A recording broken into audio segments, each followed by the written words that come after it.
I'm here with Sarah Idan, Miss Universe Iraq 2017. Can you tell my followers, please, the short version of your story? What happened? So I was representing Iraq in Miss Universe pageant, and I took a picture with Miss Israel that only said peace and love from Miss Iraq and Miss Israel. And because of that, my family had to leave the country. They got death threats, and I'm not allowed to go back to Iraq.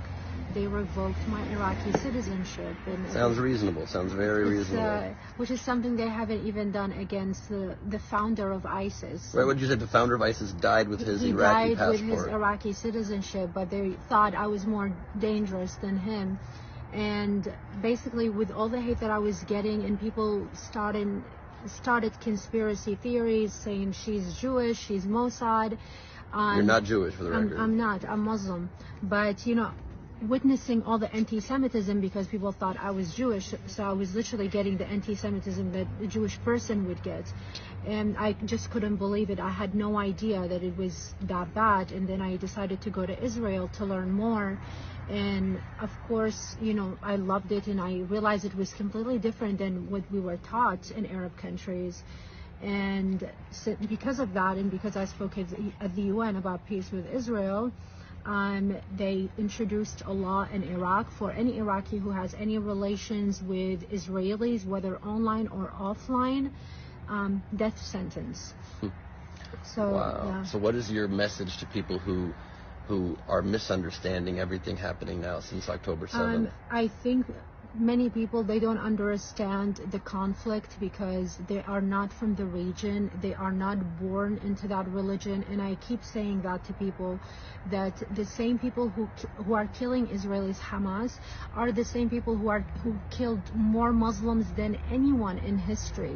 Hamas is like ISIS. That mentality have ruined all the Arab countries. People always say why the Middle East is in such a mess. It's because we have radical Islam with power messing up our countries. So please do not support terrorism. Do not support, because Hamas is ruining the lives not only of Israelis but for the people in Gaza, for the Palestinians, and their ideology is very dangerous to everyone in the world. That's the part that I just don't think people understand, is that they think you can reason with them. They think that the conditions in Gaza are the reason they're doing this. They don't realize that they're educated from birth. Their belief is they must die to kill Israelis, to get all of the land back, every inch of it back, for only themselves. That is true, but it's also, I think it's mostly because they hate the Jews, and they think any non-Muslim should be killed.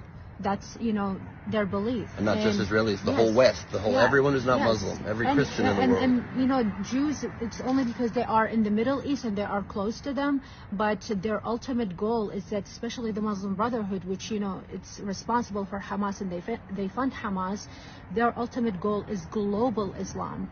And they already, they gave, how much they gave? $300 million to our schools here, like to Penn University and like in Harvard and all of that. They spend so much money in putting professors who work for the Muslim Brotherhood to brainwash the people about what's going on and tell you that, Hamas are freedom fighters. They are not. They are not. Sarah, if you're going to bring facts to this conversation, I'm going to end this right now. I am not interested in facts. We want to keep not being knowledgeable. I'm done.